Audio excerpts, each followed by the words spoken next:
नमो अरिहन्ताणं नमो सिद्धाणं नमो आयर्याणं नमो वज्रायाणं लोये सौविसाहनं मङ्गलं भगवान् वीरो मङ्गलं भूतमग्गणे मङ्गलं कुन्दकुन्दार्यो धर्मस्तु मङ्गलम् सर्वमङ्गलमाङ्गल्यं सर्वकल्याणकारिकं प्रधानं सर्वधर्माणां जैनं जयतु शासनं जैनं जयतु शासनं सर्वव्यापैकचिद्रूप स्वरूपाय परात्मने सोपलब्धि प्रसिद्धाय ज्ञानानन्दात्मने नमः। आलिंग ग्रहण प्रवचन सार 15 नंबर का बोल। 14 नंबर के बोल तक की चर्चा हो गई थी। अब 15 नंबर के बोल में कहते हैं कि लिंग के द्वारा अर्थात अमेहनाकार के द्वारा जिसका ग्रहण अर्थात लोक में व्यापकत्व नहीं है सो अलिंग ग्रहण है। इस प्रकार आत्मा पाखंडियों के प्रसिद्ध साधन रूप आकार वाला यानी लोक व्याप्ति वाला नहीं है, ऐसे अर्थ की प्राप्ति होती है। ये आचार्य देव का मूल शब्द है। अब देखो, अब यहां पे आत्मा लोक व्याप्ति वाला नहीं है,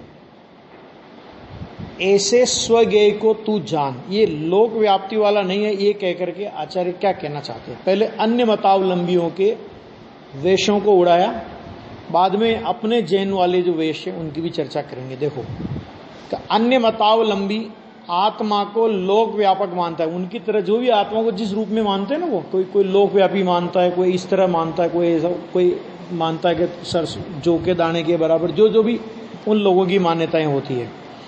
कि अमुक लोगों का मानना है कि आत्मा विभाव से पृथक अर्थात मुक्त होता है, तब संपूर्ण लोक प्रमाण व्याप्त हो जाता है। मैंने घट घट में भगवान बसता है, क्योंकि विकार का अभाव हो गया। ये एकांत गए कहां से पता है? कि देखो, अपने यहां पर आया ना कि जब पूर्णता होती है तो केवल ज्ञान होता है, और केवल ज्ञान होता है तो सारा लोकालोक का ज्ञाता होता है। लोकालोक का ज्ञाता होता है मैंने सर्वगत। तो अपने यहां पर सर्वगत, गत शब्द का अर्थ जानना भी होता है और गत शब्द का अर्थ जाना भी होता है। समझ में आ गया? तो उन्होंने क्या किया कि वो जाना मैंने जानना तो ख्याल में आया नहीं, उनने मान लिया कि गत मैंने सब लोकालोक में व्याप्त हो जाता है। लोकालोक में व्याप्त होने का मतलब लोकालोक का ज्ञाता हो जाता है। ये बात है उसमें कि जिस प्रकार पक्षी के पंख टूट जाने पर, उदाहरण क्या देते हैं कि ये विकार है ना, विकार, ये तो पक्षी का पंख है, तो जब तक पंख है उड़ेगा, पंख टूट गया अभी क्या उड़ेगा वो। तो इस तरह जिस प्रकार पक्षी के पंख टूट जाने पर पक्षी वहीं का वहीं पड़ा रहता है और हिलता चलता नहीं है ना। मोक्ष होने पर ऐसी दुर्दशा होती है आत्मा की उनके हिसाब से। कि उसी प्रकार इस आत्मा के पुण्य पाप रूपी पंख टूट जाने पर वह लोक में व्याप्त होकर पड़ा रहता है। अपने यहां पे क्या है कि विभाव का अभाव हो गया संपूर्ण रूप से, तो भगवान आत्मा एक स्थान में लोकाग्र के अग्रभाग में, लोकाग्र में है ना, अनंत काल तक विराजमान रहता है। अब उसका उल्टा अर्थ निकाला उन्होंने, पंख टूट गए तो पड़ा रहता है बेचारा, मतलब दीनहीन हो गया। जैसे आत्मा मोक्ष हो गया तो दीनहीन हो गया उनके हिसाब से, तो कि वह अपने ऊर्ध्वगमन स्वभाव से व्यवहार से ऊंचाई पर नहीं जाता है, ऐसा अनेक पाखंडी मानते हैं। लोक में अनेक प्रकार की भ्रांतियां हैं। तो जब तक अशुद्ध होता है तब तक मर्यादित क्षेत्र में रहता है, परंतु शुद्ध होने के पश्चात अमर्यादित क्षेत्र प्रमाण रहता है। क्या कहा कि जब तक अशुद्ध है ना, तो अशुद्ध होता है तब तक तो मर्यादित क्षेत्र में रहेगा, और शुद्ध हो गया तो फिर अमर्यादित क्षेत्र प्रमाण हो जाता है। ज्ञान के एकांत को क्षेत्र में लगा लिया, माने ज्ञान लोकव्यापी ज्ञान है, उसको उन्होंने क्षेत्रवाची कर लिया। ऐसा अज्ञान हुआ है देखो लोगों में, कि ऐसा पाखंडी लोग मानते हैं, परंतु यह बात झूठ है। फिर क्या कहते हैं कि आत्मा अपने असंख्यात प्रदेशात्मक क्षेत्र में ही रहता है, चाहे अशुद्ध दशा में हो, चाहे शुद्ध दशा में हो, चाहे निगोध दशा में हो, और चाहे सिद्ध दशा में हो, कोई भी दशा हो, आत्मा अपने असंख्यात प्रदेशात्मक क्षेत्र में रहता है। ठीक है, सिद्ध दशा होगी तो क्या होगा, तो अंतिम शरीर से किंचित न्यून, हाँ, पुरुषाकार आत्म प्रदेशों का आकार अवस्थित हो जाता है, और फिर वो आकार कभी नहीं बदलता, वो अनंत काल तक वैसा का वैसा आकार रहता है। तो ये यहां पे कह रहे हैं कि प्रत्येक आत्मा जिस प्रकार संसार में प्रत्येक शरीर में भिन्न भिन्न रहता है, उसी प्रकार मुक्त होने के पश्चात भी भिन्न भिन्न रहता है ना, अलग अनंत आत्माएं हैं। तो भले एक सिद्ध में अनंत सिद्ध की अवगाहना है, लेकिन अनंत एक सिद्ध में अनंत सिद्ध की अवगाहना हो तो आकाश प्रदेशों की अपेक्षा से है। वास्तव में प्रत्येक सिद्ध भगवान के असंख्यात प्रदेश भिन्न भिन्न है कि नहीं है, और हर सिद्ध परमात्मा का जो केवल ज्ञान है, तो एक सिद्ध परमात्मा का केवल ज्ञान दूसरे सिद्ध परमात्मा में मिल जाता है। एक सिद्ध परमात्मा का अनंत सुख दूसरे सिद्ध परमात्मा में मिल जाता है। एक सिद्ध परमात्मा के प्रदेश, उनका द्रव्य, उनका क्षेत्र, उनका काल, उनका भाव दूसरे में क्या मिलता है कि कुछ नहीं मिलता। अपनी अपनी सत्ता प्रमाण रहते हैं। भले एक सिद्ध में अनंत सिद्ध रहें, लेकिन रहते कैसे हैं कि रहते हैं अपनी अपनी सत्ता प्रमाण। और अपनी अपनी सत्ता क्या है कि उस आत्म वस्तु का जो द्रव्य क्षेत्र काल भाव है, उसका जो स्व चतुष्टय है, तो वो स्व चतुष्टय उनकी सत्ता है, और उस स्व चतुष्टय में वे रहते हैं, है ना। एक सिद्ध में अनंत सिद्ध रहते हैं। ये तो आकाश प्रदेश में जहां एक सिद्ध की अवगाहना है, वहीं दूसरे अनंत सिद्धों की अवगाहना है, ये बताना है वहां पे। ये नहीं बताना कि मिल जाते हैं या कोई उनके पार्टनरशिप हो जाती है।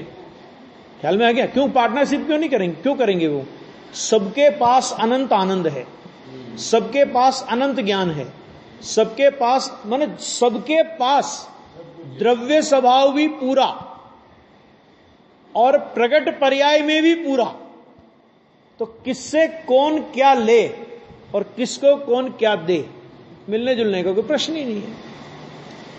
वह लोक में व्याप्त नहीं होता, अपने असंख्य प्रदेशों को छोड़कर लोक में व्याप्त होना यह उसका स्वभाव नहीं है, है ना।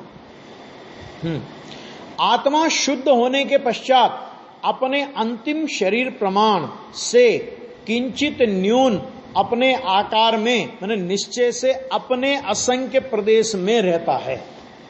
किंचित न्यून अपने अंतिम शरीर से। अभी आदिनाथ भगवान का 500 धनुष का था तो 500 धनुष की अवगाहना में है, और महावीर भगवान का 7 आत का था तो 7 आत की अवगाहना में, यानी उससे कोई फर्क भी नहीं पड़ता अवगाहना से। और ऊर्ध्वगमन स्वभाव के कारण, स्वभाव कैसा है? 9 स्वभाव गिनाए ना द्रव्य संग्रह में। जीवो उवो गमो उपयोगमयी, जीवो उवो गमो अमूर्तिकत्ता सदे परिमाणो भोक्ता संसारत्व सिद्धोसो विश्वसो डगई, ये गिनाए ना 9 प्रकार का। तो ऊर्ध्वगमन स्वभाव है आत्मा का। तो ऊर्ध्वगमन स्वभाव के कारण व्यवहार से, देखो लोक में कहा, लोक में रहता है सिद्ध परमात्मा, लोक में है, लोक के अग्रभाग में है, ये व्यवहार कथन। क्यों व्यवहार कथन? क्योंकि लोक है वो आकाश का भाग है, और वो सिद्ध परमात्मा रहते अपने असंख्यात प्रदेश में। अपने असंख्यात प्रदेशों की उनकी अवगाहना लोक में कहना, या लोकाकाश में या लोक के अग्रभाग में कहना कि व्यवहार से लोक के अग्रभाग में रहते विराजता है, वास्तव में तो अपने ही असंख्यात प्रदेशों में वो रहता है।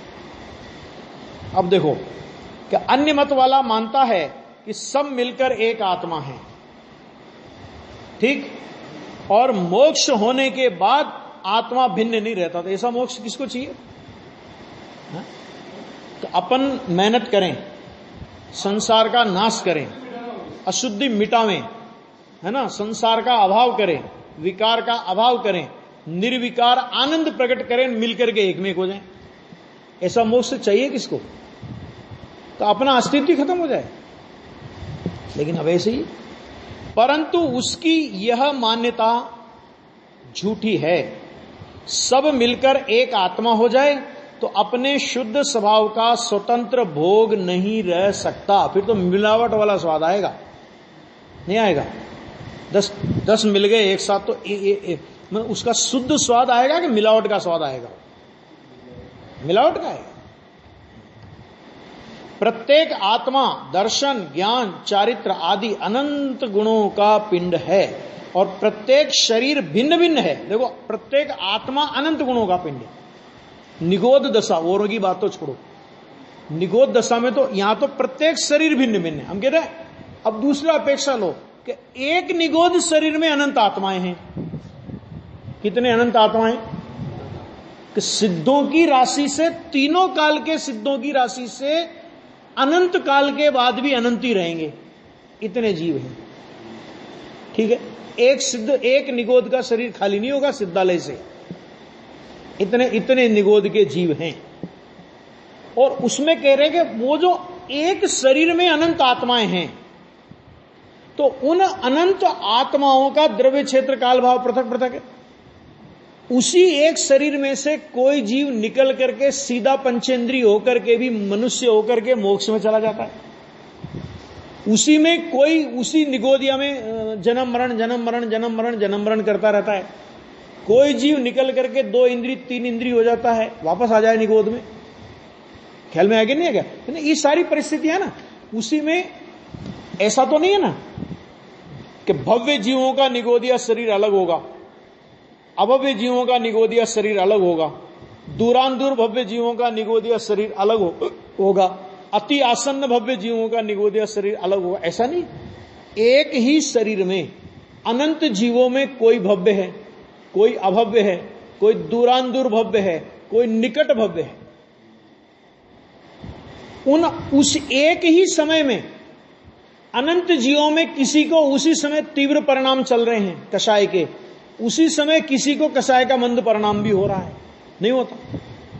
एक एक जीव के असंख्यात प्रदेश न्यारे न्यारे, और हर जीव को बंधने वाली कर्म प्रकृतियां न्यारी न्यारी।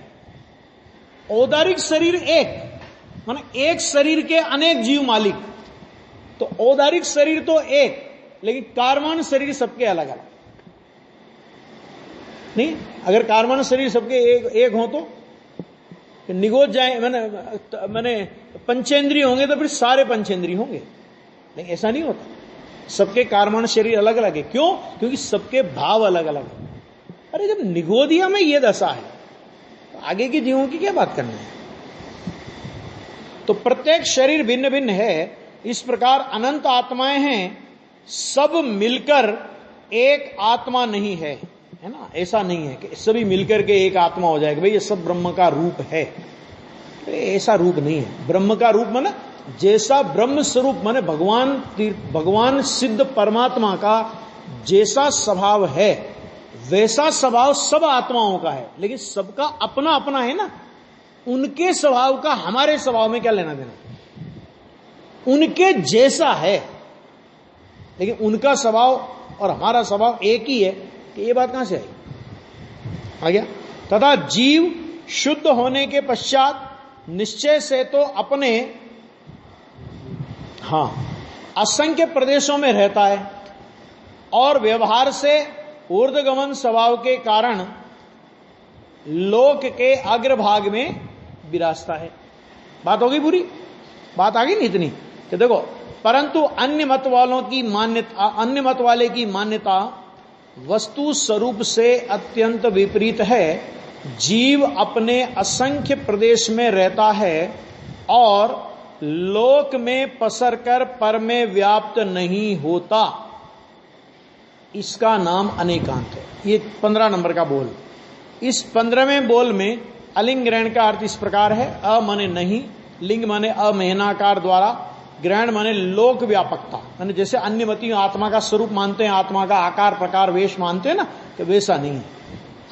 अर्थात आत्मा लोक व्याप्त नहीं है, ऐसा तू तेरे स्वज्ञेय को जान। इस प्रकार अपने आत्मा को लोक व्याप्ति वाला नहीं है, परंतु असंख्य प्रदेशात्मक आकार में निश्चित रहता है, ऐसा श्रद्धा और ज्ञान में लेना धर्म का कारण है। देखो ये असंख्य प्रदेशात्मक, ये बात आत्मा असंख्य प्रदेशात्मक है, तो ये बात सिवाय सर्वज्ञ परमात्मा के अलावा अन्य किसी के मत में नहीं हो सकती। क्यों? क्योंकि केवल ज्ञान के अलावा अन्य किसी को प्रदेश प्रत्यक्षता नहीं है। चाहे ज्ञानी हो, चाहे 4 ज्ञान के धारी गणधर परमात्मा हो, स्वानुभव से 3 कसाय चौकड़ी के अभाव पूर्वक की शुद्धि का आत्मा का अनुभव करते हैं, प्रचुर स्व संवेदन करते हैं, लेकिन प्रदेश प्रत्यक्षता उनको भी नहीं है। माने मति ज्ञान, श्रुत ज्ञान, अवधि मन पर्याय का तो कोई सवाल ही नहीं, वो तो रूपी पुद्गल को जानता है, लेकिन मति और श्रुत ज्ञान में ऐसी सामर्थ्य नहीं है तो आत्मा के प्रदेशों को जान सके।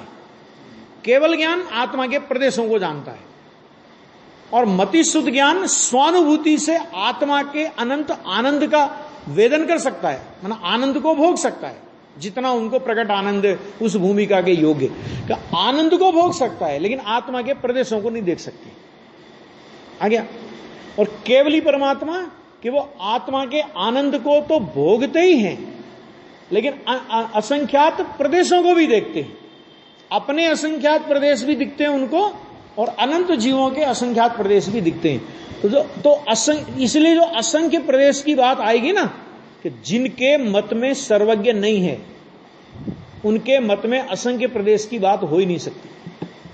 अपन लोग असंख्य प्रदेश को जिनवाणी के आधार पर स्वीकार कर सकते हैं।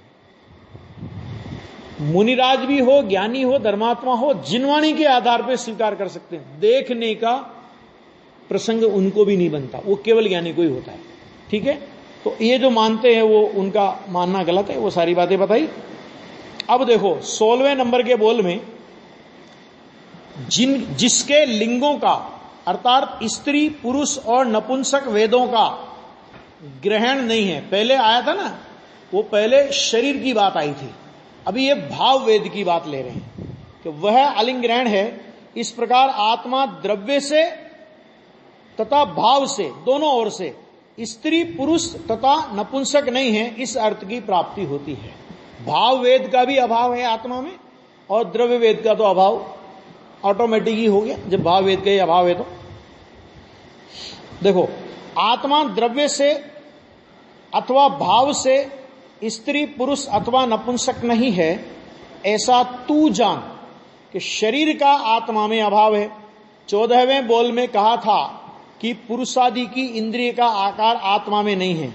यहां कहते हैं कि स्त्री पुरुष अथवा नपुंसक शरीर का आत्मा में अभाव है, क्योंकि वह जड़ है, अजीव तत्व है, और आत्मा तो जीव तत्व है। ये बात तो पहले भी आ चुकी। अब देखो कि वेद का विकारी भाव त्रिकाली स्वभाव में नहीं है। ये वेद कौन सी कसाय में जाते हैं? 9 कसाय होते हैं ना, तो माने अनंतानुबंधी आदि क्रोधमान माया लोभ के 16 भेद और 9 कसाय, उसमें इन वेदों का समावेश होता है। तो यहां पे कहते हैं देखो कि अपना स्वभाव कैसा है, तो कहते हैं कि आनंद स्वरूप है।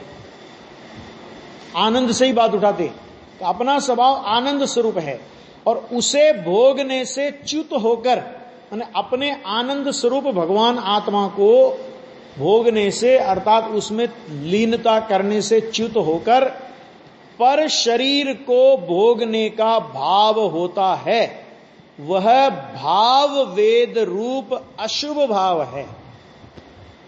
ये समझ लेना, वेद के जितने भी परिणाम हैं इनमें शुभ और अशुभ ऐसा भेद नहीं है, ये बिल्कुल अशुभ परिणाम है। बस वह पाप तत्व है और आत्मा जीव तत्व है। तो देखो, जो अपन जो बोलते हैं ना कि यत किंच, देखो चरणान योग सामान्य तौर से तो अपन बोलते हैं कि मुनिराज के पाप परिणाम नहीं होता, बराबर है, और वो बराबर है बात। लेकिन जो करणान योग के हिसाब से बोलते हैं ना, तो मुनिराज को भी सर्वथा पाप का अभाव हो गया है ऐसा नहीं है। तो वो वेद वगैरह की अपेक्षा से कि भले ही उनको वेद का परिणाम नहीं, लेकिन उस जाति की कसाई की सत्ता वहां पर अभी विद्यमान है। वेद का अभाव 8वें या 9वें गुणस्थान में जिसमें भी होता है ना, तो वहां होता है। तो इस अपेक्षा से करणान योग बोलता है, वो समझना बात को जरा। अतः उस भाव वेद का त्रिकाली आत्म स्वभाव में अभाव है। मैं त्रिकाली आत्म स्वभाव में तो कोई कसाई नहीं है, तो वेद वगैरह की तो बात ही कहां रही। इस प्रकार आत्मा द्रव्य तथा भाव वेदों से रहित है। तीनों काल त्रिकाली स्वभाव में तो वो है नहीं। परंतु कोई कहता है कि पुरुष स्त्री आदि का शरीर द्रव्य वेद है और आत्मा में होने वाले विकारी वेद भाव वेद है। ऐसा बिल्कुल नहीं है, ये तो भ्रम मात्र है। तो वह कथन तो झूठा है। ऐसा बहुत से लोगों की बहुत प्रकार की भ्रांतियां हैं। अब कितनी भ्रांतियों को जैन दर्शन तुड़ावे। तो यहां कहते हैं कि संसार अवस्था में अपने स्वभाव से च्युत होता है, उस समय किसी भी भाव वेद का उदय तो है, ठीक। और बाह्य में भी कोई द्रव्य वेद तो है, शरीर का वेद द्रव्य वेद भी, कषाय का उदय भी, परंतु वह आत्मा के त्रिकाली स्वभाव में नहीं है। एक बात, त्रिकाली स्वभाव में नहीं है। और त्रिकाली स्वभाव को की दृष्टि जिस ज्ञानी धर्मात्मा को हो गई और उसके अवलंबन से जो सम्यक दर्शन और वीतराग भाव स्वरूपाचरण अथवा देश चारित्र अथवा सकल चारित्र के रूप में प्रकट हो गया, तो उस भाव वेद रूप विकार का वो स्वामी नहीं। तो वो एक बहुत विवेक का मार्ग है ये। जैन दर्शन में जब भी मैंने एक ऐसा प्रसंग बनता था कि पंडित जी से यह आया ना, अपने जो द्रव्य वेद भाव वेद का जो प्रकरण आया, तो अपने यहां पर जो ब्रह्मचर्य प्रतिमा होती है, प्रतिमा वो कौन से गुणस्थान में कौन सी प्रतिमा है कि 5वें गुणस्थान में और 7वीं प्रतिमा है। तो पंडित जी से प्रश्न किया टोडरमल जी साहब से कि भाई वो तो प्रतिमा तो 7वें गुणस्थान में कही है, 7वें प्रतिमा में कही है, 5वें गुणस्थान के 7वीं प्रतिमा में कही है, तो नीचे की भूमिका वाला ब्रह्मचार्य आदि अंगीकार करे कि नहीं करे। तो पंडित टोडरमल जी ने बहुत अच्छा उत्तर दिया। उसका उत्तर दिया कि देखो, यथार्थ ब्रह्मचर्य वो तो उसी भूमिका में होता है, उसके बिना नहीं होता। उसके पहले उसमें यत किंचित दोष लगते हैं कषाय परिणाम संबंधी, है ना। तभी गुरुदेव श्री जब प्रतिज्ञा दिलाते थे ब्रह्मचर्य की, जो भी वहां पे ब्रह्मचारी बहनें थी, भाई थे, या बहुत से पति पत्नी भी ब्रह्मचर्य प्रतिज्ञा लेते थे, तो वो प्रतिज्ञा किस तरह दिलाते थे। वो ये कहते थे कि यह तत्व ज्ञान का अभ्यास करने के लिए निवृत्तिमय जीवन जीने के उद्देश्य से वचन और काय से ब्रह्मचर्य की प्रतिज्ञा दिलाई जाती है।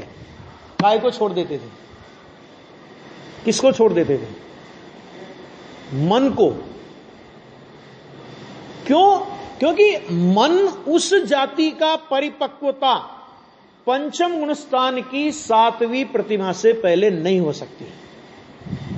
तो गुरुदेव जब प्रतिज्ञा दिलाते थे ना, तो ये इस तरह प्रतिज्ञा दिलाते थे कि ये तत्व ज्ञान के अभ्यास के लिए निवृत्तिमय जीवन जीने के उद्देश्य से काय और वचन से ब्रह्मचर्य प्रतिज्ञा दिलाई जाती है। और उसमें बहुत सारे प्रतिबंध होते थे, ऐसा नहीं कि वो प्रतिज्ञा दिला ली, तो बहुत सारी प्रतिबंधों के साथ वो प्रतिज्ञा दिलाई जाती थी गुरुदेव के सामने। माने इतना प्रतिबंध था कि कोई पति पत्नी भी है तो गुरुदेव श्री के उस परिसर में, माने जो स्वाध्याय मंदिर का जो परिसर था ना, तो अपने घर की चाबी अगर पत्नी लेकर के आ गई हो और पति को चाबी की आवश्यकता हो तो परिसर से बाहर निकल के चाबी दे सकती थी। परिसर में अपनी पत्नी को पति या पत्नी को पत्नी चाबी नहीं दे सकता था। इतना कड़क अनुशासन था। ये बहुत सारी बातें हैं ये। अब देखो यहां पर तो ये आगे बात कि परंतु आत्मा के त्रिकाली स्वभाव में नहीं है, ऐसा उस द्रव्य तथा भाव वेद का स्वभाव दृष्टि के द्वारा क्या कराया, निषेध कराया। बराबर। अब देखो आत्मा अवेदी है, अवेदी माने जिसमें द्रव्य वेद और भाव वेद का अभाव है, तो अवेदी है, तो उसके लक्ष्य से धर्म होता है। धर्म करना है ना, तो धर्म करना है तो किसके लक्ष्य से होगा, कि वो यहां पे बता रहे हैं कि आत्मा अवेदी। यहां अवेदी माने यहां वेद की बात चल रही है, इस समय तो अवेदी, राग की बात चलेगी तो अरागी, द्वेष की बात चलेगी तो अद्वेषी, है ना, इस तरह। तो आत्मा अवेदी है। इस प्रकार सच्चा ज्ञान कब किया कहलाता है कि द्रव्य वेद तो अजीब है, क्या उसके सन्मुख देखने से सम्यक्त होगा, अजीब के सन्मुख देखने से होगा, तो बिल्कुल नहीं होगा। पुद्गल के सन्मुख देखने से नहीं होगा। चलो आगे बढ़ो। क्या अथवा भाव वेद पाप तत्व है, तो क्या उसके सन्मुख देखने से सम्यक प्रतीति होगी, कि पाप के सामने देखने से भी नहीं होगी। तो क्या करें, तो आत्मा भाव वेद और द्रव्य वेद से रहित अवेदी है। आ गया। तो अपने ज्ञाता दृष्टा शुद्ध आनंद का भोग करने वाला है, ऐसी स्वदृष्टि करे, अपने स्वभाव की ऐसी दृष्टि करे और पर की दृष्टि छोड़े। दो काम हुए ना, एक तो आत्मा की दृष्टि करे और एक पर की दृष्टि छोड़े। नहीं, दो काम हो गए, नहीं हो गए? दो काम करना है सम्यक दर्शन के लिए, कि भैया आत्मा की दृष्टि करे, वहां पर की दृष्टि छूट ही जाती है। तो पर की आत्मा की दृष्टि की तो पर की दृष्टि छूट जाती है। उसे उपदेश की भाषा में बोला जाता है पर की दृष्टि छोड़े। तो पहले क्या करे, पहले पर की दृष्टि छोड़े कि पहले आत्मा पर दृष्टि करे? पहले आत्मा पर दृष्टि करे, है ना, बाद में पर की दृष्टि छोड़े। कि दो काम है ही नहीं। जिस समय आत्मदृष्टि हुई उसी समय पर दृष्टि छूट गई। बराबर। दो काम नहीं है। प्रकाश किया माने ट्यूबलाइट जलाई और अंधकार को दूर किया, तो दो काम किए कि एक ही काम किया अपन ने? एक काम किया, काम एक किया, हो गए दो। अपनी दृष्टि तो छोड़े तो सम्यक दर्शन होता है। और क्या होता है कि धर्म होता है। सम्यक दर्शन वो धर्म है, धर्म का मूल है, उसके बिना कोई धर्म होता ही नहीं।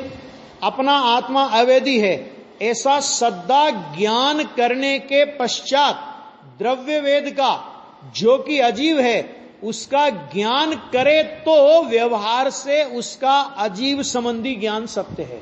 क्या ज्ञान करे उसका, कि ये द्रव्य वेद, ये शरीर, ये अजीब है। ये अजीब का ज्ञान भी सच्चा कब?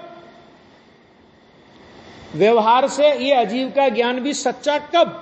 कि जब तुझे अपनी आत्मा का यथार्थ ज्ञान हुआ हो तब। कि अगर अपनी आत्मा के यथार्थ ज्ञान के बिना अजीब का ज्ञान करे तो क्या तकलीफ है? तो देखो, अपनी आत्मा के बिना, जीव को जीव जाने बिना यह अजीब है, ये लाया कहां से? है ना। वो अजीव का ज्ञान नहीं करता, अपनी आत्मा को जाने बिना अजीव का ज्ञान नहीं करता, बल्कि क्या करता है कि अजीव को ही स्व मानता है, शरीर को ही आत्मा मानता है। शरीर का ज्ञान सच्चा किसको? कि शरीर का ज्ञान सच्चा उसको कि जिसको आत्मा का ज्ञान हुआ हो। क्यों? क्योंकि आत्मा का ज्ञान वाला ही शरीर को शरीर मानता है और शरीर को आत्मा नहीं मानता। आगे दो बात, शरीर को शरीर मानता है और शरीर को आत्मा नहीं मानता। तब क्यों नहीं मानता? क्योंकि आत्मा क्या है वो उसको पता है। और अज्ञानी क्या? अज्ञानी आत्मा का ज्ञान नहीं है, तो शरीर के भेद प्रभेद गिना, कुछ भी गिनावे लेकिन उसका अजीव का ज्ञान सच्चा नहीं है। द्रव्य वेद का जो कि अजीव है उसका ज्ञान करे तो उसका अजीव का ज्ञान, तो उसका अजीव संबंधी ज्ञान सत्य है, अपना आत्मा अवेदी है। ऐसा सद्दा ज्ञान करने के पश्चात भाव वेद अपना अशुभ परिणाम है और वह पाप तत्व है, ऐसा ज्ञान करे तो व्यवहार से उसका पाप तत्व संबंधी ज्ञान सत्य है। ज्ञानी है, आत्मा का ज्ञान हो गया, तो पाप का ज्ञान भी सच में ज्ञानी को ही होता है। क्यों पाप का ज्ञान होता है सच्चा? क्यों अज्ञानी तो पाप के परिणाम से अपने को पापी मानता है, तो उसने पाप का ज्ञान कहां किया? उसने तो पापमय अपने को मान लिया। और ज्ञानी क्या जानता है कि मैं तो जीव तत्व हूं, स्वभाव दृष्टि के बल से प्रकट होने वाला सम्यक दर्शन प्रकट हुआ, ज्ञान प्रकट हुआ, चारित्र प्रकट हुआ, लेकिन अभी स्वरूप में परिपूर्ण स्थिरता नहीं है, तो इस जाति का परिणाम आता है और ये परिणाम पाप तत्व है। ये मेरा स्वरूप नहीं है, मैं इसका मालिक नहीं हूं, मैं इसका कर्ता नहीं हूं, ये मेरे स्वरूप में नहीं है। ये ऐसा ज्ञान किसको होगा?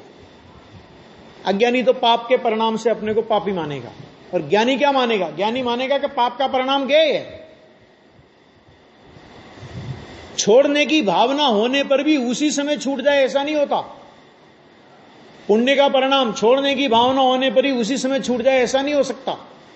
5वें गुणस्थान तक चरणान योग में जिसे पाप कहा जाता है, वैसा पाप का अस्तित्व ज्ञानी की भूमिका में भी होता है। समझ में आ गया?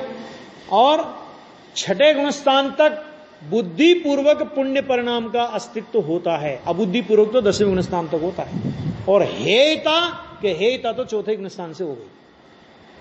हेय होना और हेय होते ही छूट जाना ऐसा नहीं होता। हेय होने में क्रम नहीं होता, क्योंकि सम्यक श्रद्धा के साथ ही 7 तत्व की ज्यों की त्यों श्रद्धा आएगी कि नहीं आएगी? व्यवहार श्रद्धा में जब भगवान आत्मा की निश्चय श्रद्धा हुई, तो उस निश्चय श्रद्धा के साथ ज्यों का त्यों श्रद्धानो, 7 तत्वों का ज्यों का त्यों श्रद्धानो, तो पाप तत्व को पाप तत्व श्रद्धानो। इसका मतलब क्या? कि पाप तत्व को जीव तत्व मत मानो, जीव तत्व को पाप तत्व मत मानो, पुण्य तत्व को जीव तत्व मत मानो, और जीव तत्व को पुण्य तत्व मत मानो। यह बात उसमें गर्भित है कि नहीं है? गर्भित? विचार करना जरा। तो इसलिए उसका ज्ञान सच्चा है। क्यों? क्योंकि वो एक तत्व को दूसरे तत्व में नहीं मिलाता।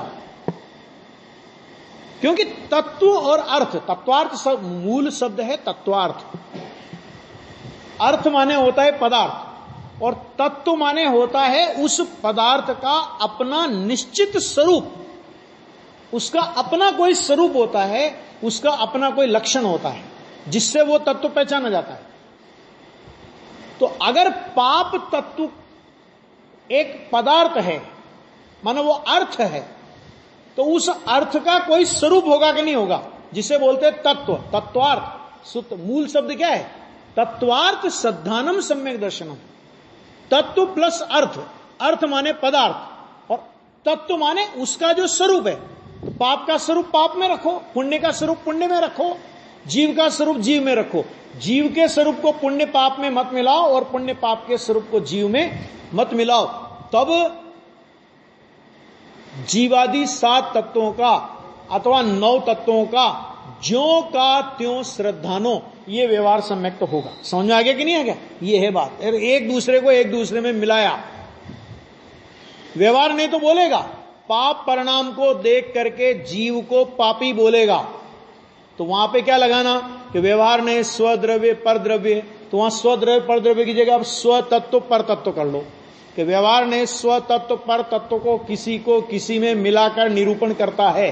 सो ऐसे ही सिद्धांत से मैंने पाप परिणाम के होने पर आत्मा पापी है, पुण्य परिणाम के होने पर आत्मा पुण्यात्मा है, ऐसा ही श्रद्धान मिथ्यात्व है। ये सब में लगा लेना एक एक तत्व। आगे बात समझ, ऐसा है भैया। हो गया ये? पाप तत्व संबंधी ज्ञान, परंतु जीव तत्व के यथार्थ ज्ञान के बिना अन्य तत्व का ज्ञान सच्चा नहीं होता। ये बात हुई। अब आगे जो प्रकरण आएगा उसमें जीव, अज्ञानी जीव पर को अपना आधार मानता है, वो कहां कहां गलती करता है वो बात इसमें आगे और भी आएगी।